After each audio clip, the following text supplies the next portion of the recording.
So మనం previous వీడియోలో purchase of own shares by company section 67 చూసాం. సో ఇక్కడ సెక్షన్ 68 వచ్చేసరికి మనం బైబ్యాక్ అని చూస్తాం. రైట్, కంపెనీ తన షేర్స్ని తనే పర్చేస్ చేయొచ్చు. రైట్, 67లోనేమో పర్చేస్ చేయకూడదని చెప్పాం, 68లో పర్చేస్ చేయొచ్చు అని చెప్తున్నాం. రైట్, 67 ఎందుకు పెట్టామో మీకు అక్కడ చెప్పాను నేను. ఆర్టిఫిషియల్గా డిమాండ్ క్రియేట్ చేసి షేర్ ప్రైసెస్ని మ్యానిపులేట్ చేయకుండా ఉండడానికి మనం సెక్షన్ 67 అనేదాన్ని తీసుకొచ్చాం. కంపెనీస్ యాక్ట్ అనేది సెక్షన్ 67 తీసుకొచ్చింది. సెక్షన్ 68 ఏంటంటే కంపెనీ అందరికీ చెప్పి, అందరికీ పబ్లిక్గా చెప్పి, బాబు నేను షేర్స్ నా సెక్యూరిటీస్ని నేనే పర్చేస్ చేసుకుంటున్నాను అని చెప్పి ఓపెన్గా చెప్పొచ్చు, ఓపెన్గా చెప్పి పర్చేస్ చేయొచ్చు. రైట్, సరే అసలు బైబ్యాక్ అనేది ఎందుకు చేస్తుంది కంపెనీ, ఎందుకు చేయాల్సి వస్తుంది, ఎలాంటి పరిస్థితుల్లో చేయాల్సి వస్తుంది అని చెప్పినప్పుడు ఒక 2-3 సిచ్యువేషన్స్ నాన్న. ఒకటి, కంపెనీ దగ్గర క్యాష్ రిజర్వ్స్ చాలా ఎక్కువ ఉన్నాయి. రైట్, కంపెనీ దగ్గర క్యాష్ రిజర్వ్స్ ఎక్కువ ఉన్నాయి. రైట్, మనం కాస్ట్ ఆఫ్ క్యాపిటల్లో చూస్తాం, కంపెనీ దగ్గర క్యాష్ ఎక్కువ ఉందనుకోండి, డిఫరెంట్ ప్రాజెక్ట్స్ ఐడెంటిఫై చేసి ప్రాఫిటబుల్గా ఉండే ప్రాజెక్ట్లో ఇన్వెస్ట్ చేసి రైట్ డబ్బులు మనకి ప్రాఫిట్ అనేదాన్ని పెంచుతుంది.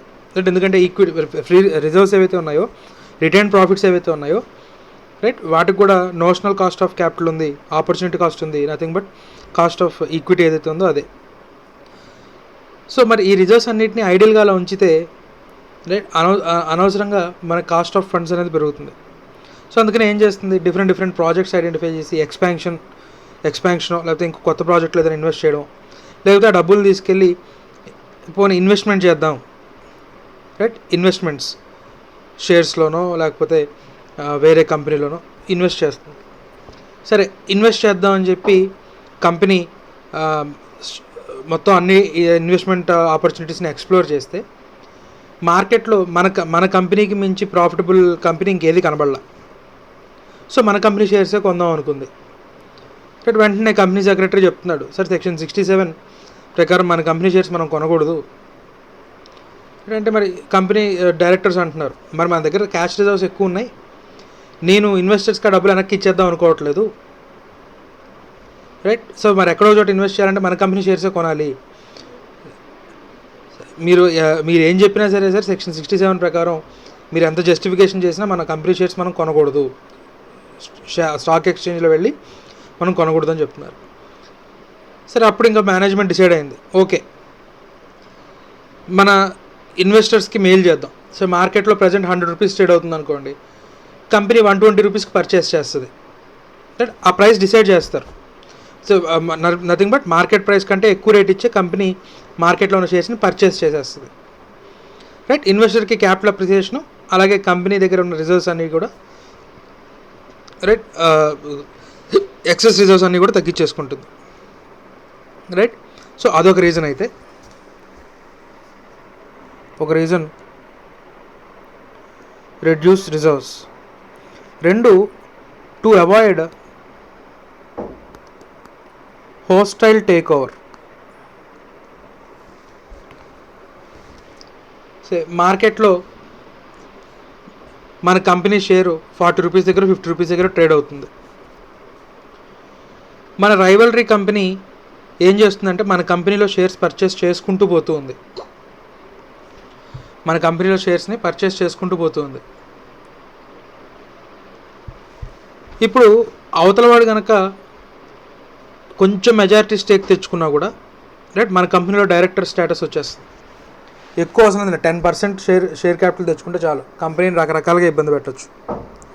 10% స్టేక్, అవతలవాడు ఎవడైనా ఒక 10% స్టేక్ కనుక పర్చేస్ చేస్తే కంపెనీని నానా తిప్పలు పెట్టచ్చు.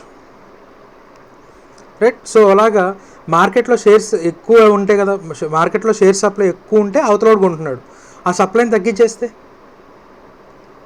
లేదా కంపెనీ షేర్ ప్రైస్ పెంచామనుకోండి, present share price 40 rupees trade అవుతుంది కాబట్టి అవతలవాడు కొంటున్నాడు ఎగబడి, ఆ షేర్ ప్రైస్ పెంచేద్దాం. రైట్, షేర్ ప్రైస్ పెంచాలంటే ఏం చేయాలి, సప్లై తగ్గించేయాలి. రైట్, సో సప్లై తగ్గించడానికి ఏం చేస్తుంది, కంపెనీ తన షేర్స్ని తనే పర్చేస్ చేస్తుంది. షేర్ హోల్డర్స్ అందరికీ కూడా రైట్. సరే 40 రూపాయలు ట్రేడ్ అవుతుంది కదా, నేను 60 రూపాయలు ఇస్తాను, రైట్, వెనక్కి ఇచ్చేసేయండి అని చెప్పి, రైట్, ఆఫర్ లెటర్ పంపిస్తుంది షేర్ హోల్డర్స్ అందరికీ. Right, company is intending to buy back the shares, right. So who are interested can respond to the offer అని చెప్పి, రైట్, చెప్తుంది. సో ఎవరికి ఎన్ని షేర్స్ ఉంటే ఎన్ని షేర్స్ని బైబ్యాక్ ఆఫర్ చేస్తే 100 షేర్స్ ఉన్నాయి అనుకోండి, నేను 50 షేర్స్ని బైబ్యాక్ ఇవ్వచ్చు, లేదా 25 షేర్స్ని కంపెనీకి ఇవ్వచ్చు. సో అలా ఎంతమంది ఎన్ని షేర్స్ అమ్ముకుంటారో, రైట్, చెప్పారనుకోండి, దాని ప్రకారం వాళ్ళ అకౌంట్లోకి డబ్బులు వెళ్ళిపోతే కంపెనీకి షేర్స్ వచ్చేస్తే ఆ షేర్స్ని డిస్ట్రాయ్ చేసేస్తాం. రైట్, డిబెంచర్స్ని మెచ్యూరిటీ దాకా హోల్డ్ చేసినట్టు ఈ బైబ్యాక్లో వెనక్కి కొనుక్కున్న వాటిని మనం హోల్డ్ చేయడం కుదరదు, ఇమీడియట్గా డిస్ట్రాయ్ చేసేయాలి. నథింగ్ బట్ షేర్ క్యాపిటల్ తగ్గించేస్తాం. అంతేగాని మెచ్యూరిటీ దాకా హోల్డ్ చేస్తాను, లేకపోతే నేను నా దగ్గర హోల్డ్ చేసి మళ్ళీ రేట్ పెరిగినప్పుడు అమ్ముకుంటాను, ఇలా చేయడం కుదరదు. కంపెనీ కనుక తన షేర్స్ని కొంటే ఇమీడియట్గా ఎక్స్టింక్షన్ చేసేయాలి, డిస్ట్రాయ్ చేసేయాలి. ఫిజికల్ షేర్స్ అయితే కనుక షేర్ సర్టిఫికేట్స్ చించేయాలి, షేర్ క్యాపిటల్ తగ్గించాలి. రైట్, మీరు ఎలాగో బైబ్యాక్ ఎంట్రీస్ చూసుంటారు, పేడప్ షేర్ క్యాపిటల్ తగ్గుతుంది. రైట్, అంతేగాని హోల్డ్ చేస్తానంటే కుదరదు. సో ఇలాగా టేక్ ఓవర్ని అవాయిడ్ చేయడానికి, రైట్. సో ఎప్పుడైతే నేను మార్కెట్లో సప్లై తగ్గించానో, సో లేదా 40 రూపీస్ షేర్ని 60 రూపీస్ పెట్టుకున్నానో, మార్కెట్లో షేర్ ప్రైస్ పెరిగింది. సో ఎప్పుడైతే షేర్ ప్రైస్ పెరిగిందో అవతల వాడికి మన కంపెనీకి అట్రాక్టివ్గా కనబడదు.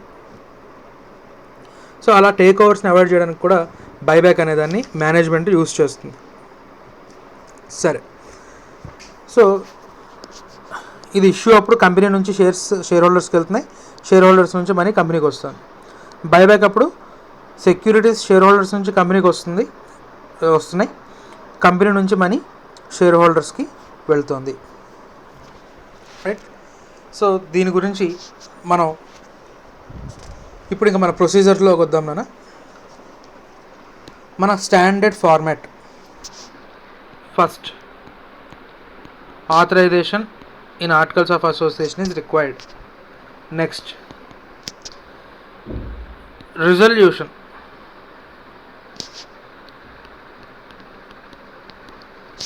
బైబ్యాక్ని అప్రూవ్ చేయడం కోసం ఏ రెజల్యూషన్ అంటే, ఇక్కడ మనకి 2 టైప్స్ ఉన్నాయి నాన్న. ఒకటి బోర్డ్ రెజల్యూషన్, 2 స్పెషల్ రెజల్యూషన్. ఏది ఎప్పుడో చూద్దాం. If buyback is less than or equal to 10% of paid up share capital plus free reserves. Buyback అనేది టోటల్ షేర్ క్యాపిటల్లో 10%ని మించకుండా ఉంటే, or less than or equal 10% of paid up share capital plus free reserves అయితే కనుక board resolution చాలు నాన్న. Exceeding 10% అయితే కనుక special resolution at general meeting. Right, so 10% of paid up share capital plus free reserves దాటితే కనుక special resolution to be passed at general meeting. Right,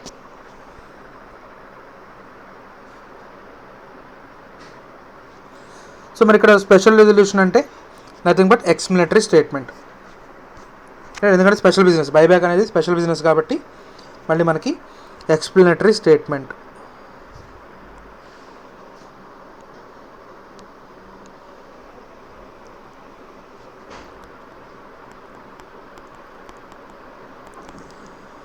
explanatory స్టేట్మెంట్లో listed company అయితే ఒక రకంగా ఉంటుంది, అలాగే private or unlisted public company అయితే ఇంకొన్ని ఎడిషనల్ కంటెంట్ అనేదాన్ని ఎక్స్ప్లనేటరీ స్టేట్మెంట్లో ఇవ్వాలి.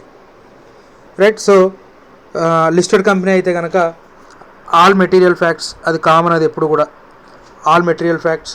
అలాగే బైబ్యాక్ ఎందుకు చేస్తున్నాం, నెసెసిటీ ఆఫ్ బైబ్యాక్, అలాగే ఏ క్లాస్ ఆఫ్ షేర్స్ని బైబ్యాక్ చేస్తున్నాం. రైట్, మనకు డిఫరెంట్ టైప్స్ ఆఫ్ క్లాసెస్ ఉండొచ్చు, మీకు ఆల్రెడీ ఎప్పుడు చెప్తుంటాను. 10 రూపీస్ క్లాస్ ఆఫ్ షేర్స్ ఉండొచ్చు, 50 రూపీస్ క్లాస్ ఆఫ్ షేర్స్ ఉండొచ్చు. So which class of shares are being bought back అనేది చెప్తాం. అలాగే అమౌంట్, ఎంత అమౌంట్ ఇన్వెస్ట్ చేస్తున్నావు బైబ్యాక్ కోసం, ప్రైస్ ఎలా డిటర్మైన్ చేసావు, రైట్, టైం లైన్, ఎన్ని రోజుల్లోపు బైబ్యాక్ కంప్లీట్ చేస్తావు అనేది లిస్టెడ్ కంపెనీ అయితే కనుక. So in addition to this, private company or unlisted company అయితే కనుక ఇంకా అడిషనల్గా డిస్క్లోజర్ స్టేట్మెంట్స్లో అంటే ఎక్స్ప్లెనేటరీ స్టేట్మెంట్లో ఇవ్వాల్సింది ఏంటి అంటే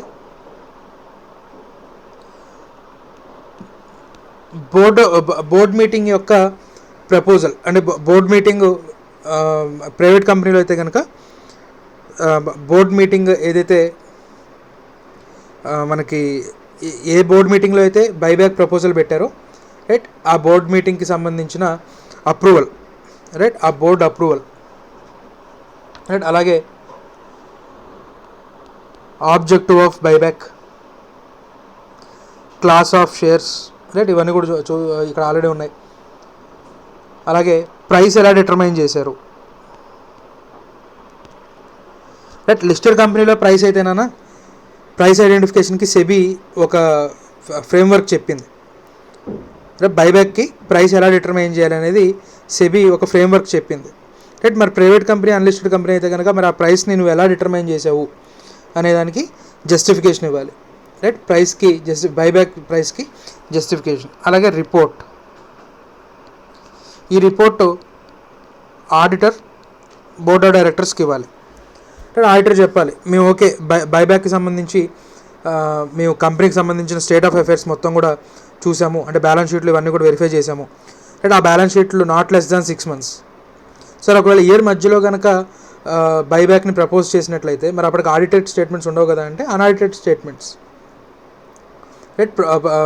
అన్ఆడిటెడ్ స్టేట్మెంట్స్ ఏవైతే ఉన్నాయో వాటిని వెరిఫై చేసాము, not older than 6 months right. మేము వెరిఫై చేసాము, అంతా కూడా కరెక్ట్గానే ఉంది రైట్. అలాగే గోయింగ్ కన్సర్న్కి ఎటువంటి ఇబ్బంది కూడా లేదు రైట్. అంటే కంపెనీ నెక్స్ట్ 1 yearలో ఇన్సాల్వెంట్ అయ్యే పరిస్థితి ఏమీ లేదు రైట్ అని చెప్పి వీటన్నిటిని ఆడిటర్స్, కంపెనీ ఆడిటర్స్ ఎవరైతే ఉన్నారో వాళ్ళు బోర్డ్ ఆఫ్ డైరెక్టర్స్కి ఒక రిపోర్ట్ ఇవ్వాలి రైట్. ఆ రిపోర్ట్ని కూడా ఎక్స్ప్లెనేటరీ స్టేట్మెంట్లో మనం పంపించాలి రైట్.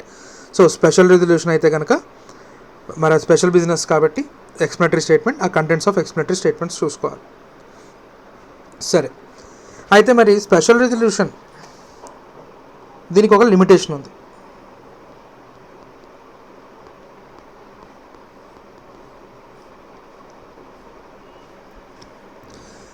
సో లిమిటేషన్,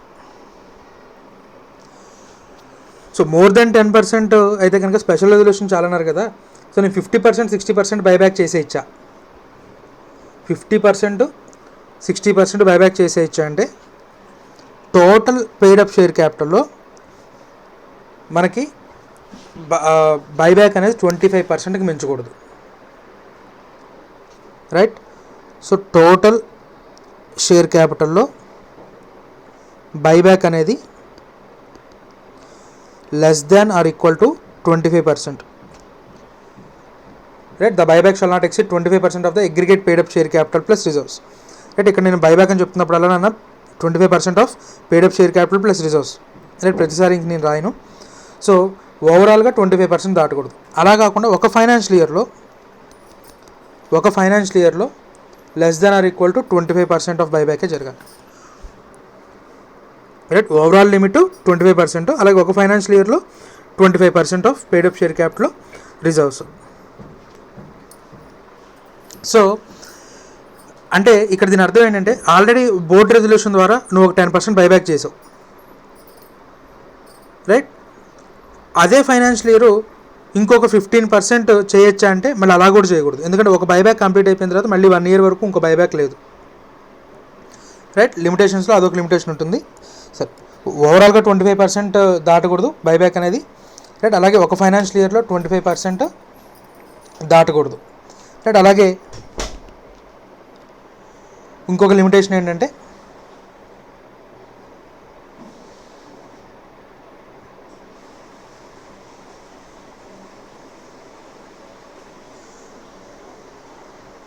ఒక బైబ్యాక్ నుంచి 1 year అయిపోయేంత వరకు ఇంకో బైబ్యాక్ అనేది ఉండకూడదు right. Further offer of buyback shall not be given within 1 year of closure of preceding offer of buyback right. అంటే బోర్డు రెజల్యూషన్ ద్వారా ఒక 10% బైబ్యాక్ చేస్తావు రైట్. 10% దాటింది కాబట్టి ఇంకో 25% స్పెషల్ రిజల్యూషన్ పాస్ చేసుకుంటారంటే కుదరదు, మిగిలిన 15% ఉంది, ఎందుకంటే ఒక సంవత్సరంలో 25% దాటకూడదు రైట్. అలాగే పోనీ బోర్డు రెజల్యూషన్ ద్వారా 10%, మిగిలిన 15% స్పెషల్ రిజల్యూషన్ పాస్ చేద్దామంటే మళ్ళీ అక్కడ కూడా మళ్ళీ కంపెనీ సెక్రటరీ కంపెనీ ఆడిటర్ వచ్చి చెప్తున్నాడు, ఒక బైబ్యాక్ కంప్లీట్ అయిపోయిన దగ్గర నుంచి 1 year వరకు కూడా ఇంకో బైబ్యాక్ ఉండకూడదండి. క్యాలెండర్ ఇయర్ కాదు, ఒక బైబ్యాక్ క్లోజ్ అయిపోయిన దగ్గర నుంచి 1 year వరకు కూడా ఇంకో బైబ్యాక్ అనేది లేదు, రైట్. అది కూడా ఒక లిమిటేషన్, రైట్. ఓవరాల్గా 25% బైబ్యాక్ దాటకూడదు, ఒక ఫైనాన్షియల్ ఇయర్లో 25% దాటకూడదు. అలాగే ఒక బైబ్యాక్ కంప్లీట్ అయిపోయిన దగ్గర నుంచి 1 year వరకు కూడా ఇంకో బైబ్యాక్ అనేది కుదరదు, రైట్. సో ఇది మనకి లిమిటేషన్, రైట్. రెజల్యూషన్ లిమిటేషన్కి సంబంధించిన పాయింట్స్. సరే, మరి మనీకి సోర్స్ ఏంటి, రైట్. కంపెనీ షేర్ హోల్డర్స్కి డబ్బులు ఇవ్వాలి మరి, రైట్. దానికి సోర్స్ ఏంటి అనేది చూస్తే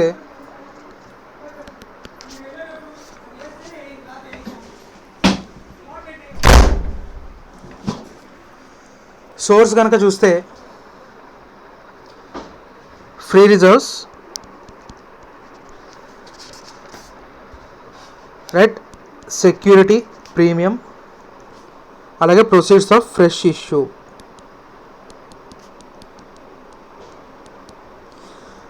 right. Proceeds of fresh issue, ఆ ప్రొసీడ్స్ ఆఫ్ ఫ్రెష్ ఇష్యూ అనేది నువ్వు ఫ్రెష్గా ఈక్విటీ ఇష్యూ చేసుకోవచ్చు, డిబెంచర్స్ ఇష్యూ చేసుకోవచ్చు, ఎంప్లాయీ స్టాక్ ఆప్షన్స్ ఇష్యూ చేసుకోవచ్చు, రైట్. లేదా స్వెట్ ఈక్విటీ షేర్స్ ఇష్యూ చేసి స్వెట్ ఈక్విటీ షేర్స్లో నువ్వు డిస్కౌంట్కి ఇష్యూ చేస్తావు, రైట్. ఆ డిస్కౌంట్ ద్వారా వచ్చిన డబ్బులు కానీ ఏదైనా యూజ్ చేయొచ్చు. కానీ రైట్, కానీ గుర్తుపెట్టుకోవాల్సింది ఏంటంటే నువ్వు ఏ క్లాస్ ఆఫ్ షేర్స్ని బైబ్యాక్ చేస్తున్నావో ఆ క్లాస్ ఆఫ్ షేర్స్ అయి ఉండకూడదు. ఆ ఫ్రెష్ ఇష్యూ అనేది సేమ్ క్లాస్ ఆఫ్ షేర్స్ అయి ఉండకూడదు, రైట్. మిగిలిన నువ్వు ఏదైనా చేసుకోవచ్చు. సేమ్ క్లాస్ ఆఫ్ షేర్, నువ్వు ఏ క్లాస్ ఆఫ్ షేర్స్ని బైబ్యాక్ చేస్తున్నావో, సో 10 rupees క్లాస్ ఆఫ్ షేర్స్ని బైబ్యాక్ చేస్తున్నావు, 10 rupees క్లాస్ ఆఫ్ షేర్స్ని ఇష్యూ చేసి ఉండకూడదు, right. Out of same class of shares ఏదైతే ప్రొసీడ్స్ ఉన్నాయో ఆ ప్రొసీడ్స్ని యూజ్ చేయకూడదు, రైట్. నువ్వు కావాల్సిన డిబెంచర్స్ ఇష్యూ చేసుకో, లేదా వేరే క్లాస్ అంటే 50 rupees class of shares issue చేసుకో, లేదా ప్రిఫరెన్స్ షేర్స్ ఇష్యూ చేసుకో, రైట్. కానీ సేమ్ క్లాస్ ఆఫ్ షేర్స్ని మాత్రం ఇష్యూ చేయకూడదు, right.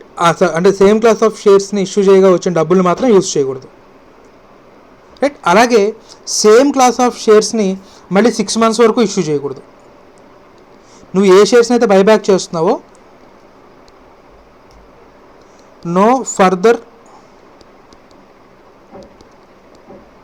Issue up to 6 months.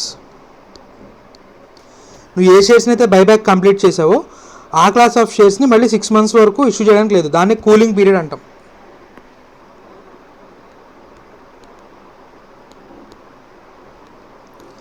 So ఏ షేర్స్ని అయితే బైబ్యాక్ చేసావో, ఏ క్లాస్ ఆఫ్ షేర్స్ని అయితే బైబ్యాక్ చేసావో అదే క్లాస్ ఆఫ్ షేర్స్ని మళ్ళీ రీఇష్యూ చేయకూడదు, right. Same class of shares ప్రొసీడ్స్ని యూజ్ చేసి బైబ్యాక్ చేయకూడదు.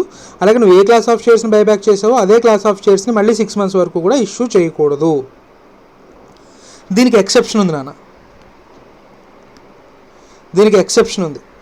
సే నువ్వు డిబెంచర్స్ని కన్వర్ట్ చేయాల్సింది ఉంది, రైట్. నువ్వు బైబ్యాక్ కంప్లీట్ చేసిన 2 monthsకి నువ్వు కన్వర్టబుల్ డిబెంచర్స్ అప్పుడెప్పుడో ఇష్యూ చేసావు, వాటిని ఈక్విటీలోకి మార్చాల్సిన డేట్ వచ్చింది, రైట్. నువ్వు అప్పుడు ఇచ్చిన కమిట్మెంట్ ప్రకారం రైట్ 10 rupees క్లాస్ ఆఫ్ షేర్స్కే నువ్వు కన్వర్ట్ చేస్తానని చెప్పావు, రైట్. ఇప్పుడు మరి ఆ డిబెంచర్స్ని కన్వర్ట్ చేసేటప్పుడు మళ్ళీ ఏ షేర్ క్యాపిటల్ పెరుగుతుంది, ఆ 10 rupees class of share capital పెరుగుతుంది.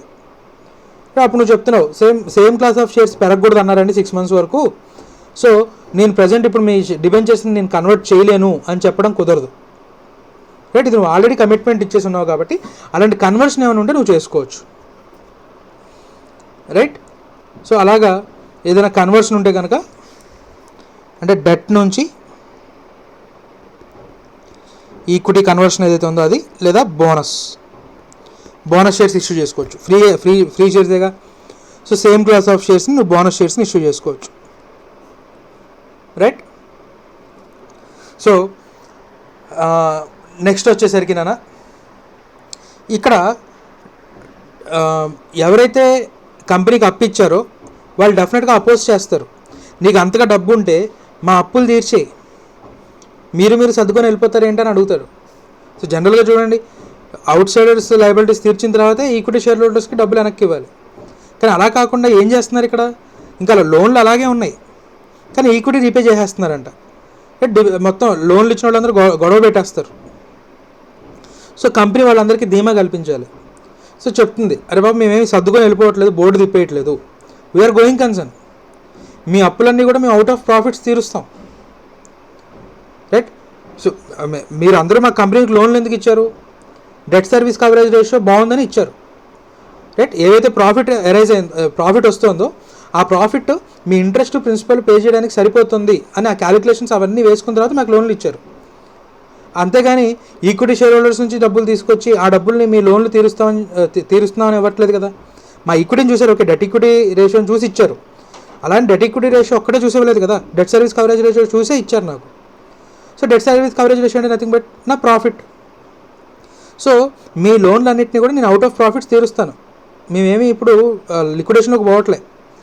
అండ్ నెక్స్ట్ 1 year వరకు కూడా మాకు అలాంటి రీజన్ ఏమీ కనిపించట్లే, కంపెనీ మూసేయాల్సిన రీజన్స్ ఏమి కూడా కనిపించట్లే, పరిస్థితులు కనిపించట్లేదు అని బోర్డ్ ఆఫ్ డైరెక్టర్స్ ఒక డిక్లరేషన్ ఇవ్వాలి. దాన్ని డిక్లరేషన్ ఆఫ్ సాల్వెన్సీ అంటాం.